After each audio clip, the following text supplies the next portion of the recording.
Asta e gheață cu ceai verde. Nici nu știu exact cum se mănâncă. Ia. Aici probabil că scrie nu parcați, se taie roțile, doar că mai fancy.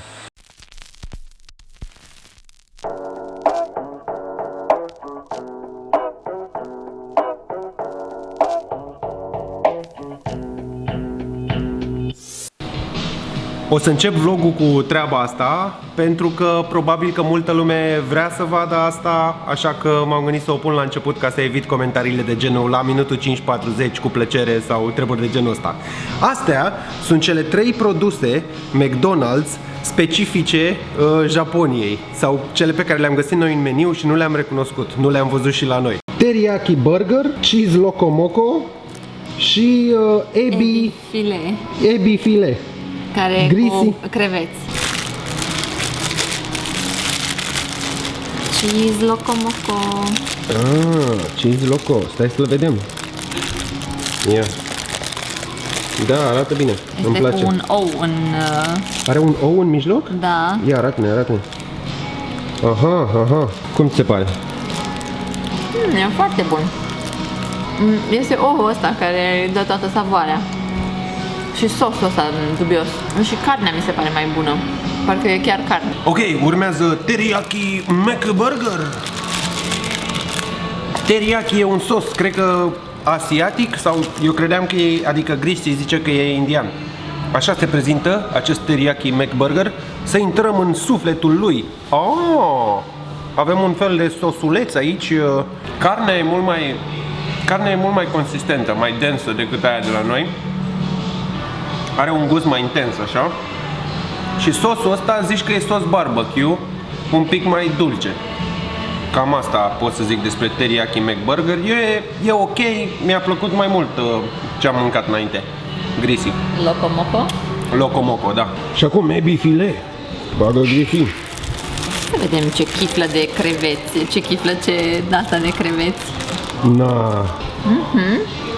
E ca filet fish, doar că în loc de fish sunt creveți. Da? Și chiar au gust de creveți.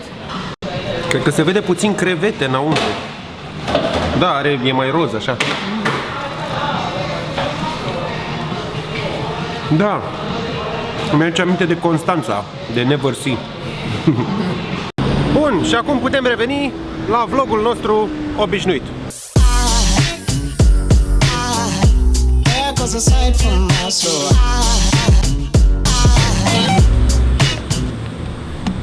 Fraților, suntem în Higashiyama, cea mai frumoasă și bogată zonă din Kyoto. Mă rog, bogată în peisaje și chestii. Urmează să vedem astăzi un templu, nu?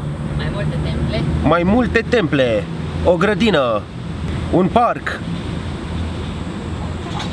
Cam atât. Să începem. Mai țineți minte acum 2 vloguri când mă delectam cu Suntory Bicle?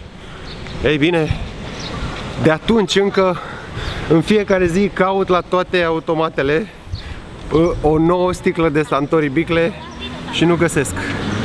Cred că e o băutură produsă numai în zona Kyoto. Osaka, pardon. Și da, m-am lins pe bot de bicle. Vede cineva Suntory Bicle pe aici? Nu!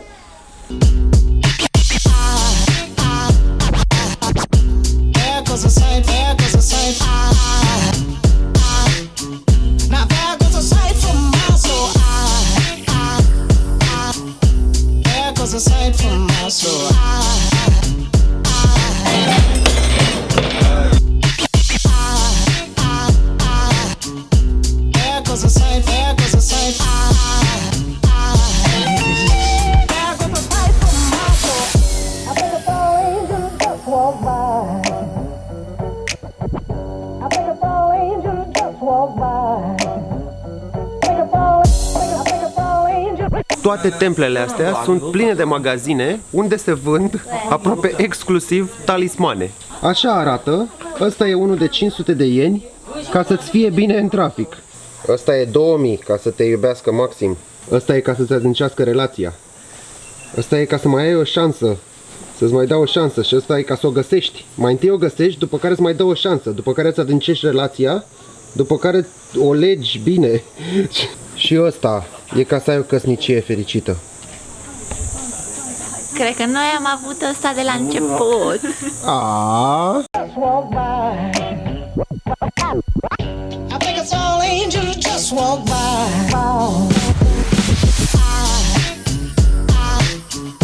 There goes a sight from my soul. Bicle? Nu! Santori? Bicle? Nu! Premium Mango Skull. Sigur, e delicios.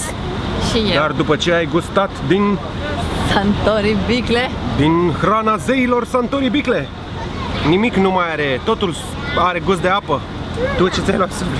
Un iogurt stand. Ah, iogurt. Dar cred că o să fie ca Santori Bicle. Hai, na. Dacă e, că e iaurțel de ăsta, nu? Ia. Nu e ca Santori Bicle. Nu e deloc ca Santori Bicle.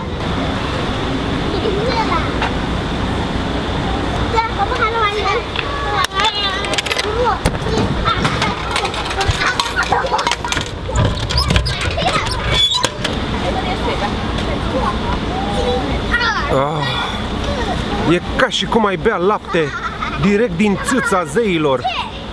Oh, Bicle. There goes a sight, there goes a sight.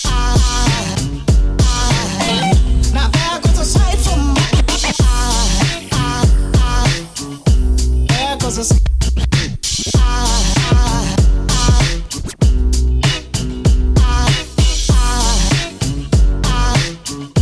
There goes a sight, there goes a sight. Now there goes a sight from my soul. Se pare că s-ar putea să dăm peste maimuțe. O, Doamne, să dăm peste maimuțe, să dăm peste maimuțe. Ce zici, Grisi, dăm? Avem noroc? Nu știu ce să zic. Zice never get picture of them.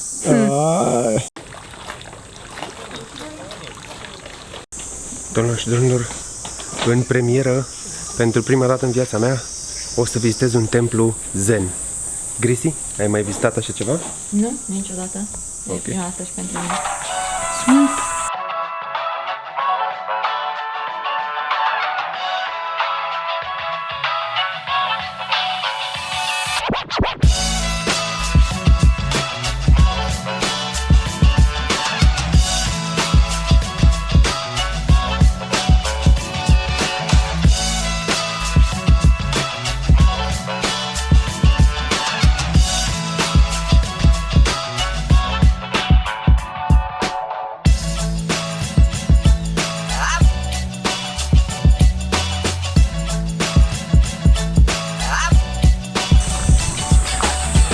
Trecem printr-o mini pădurice de bambus. Uite-l și pe ucigă în toacă.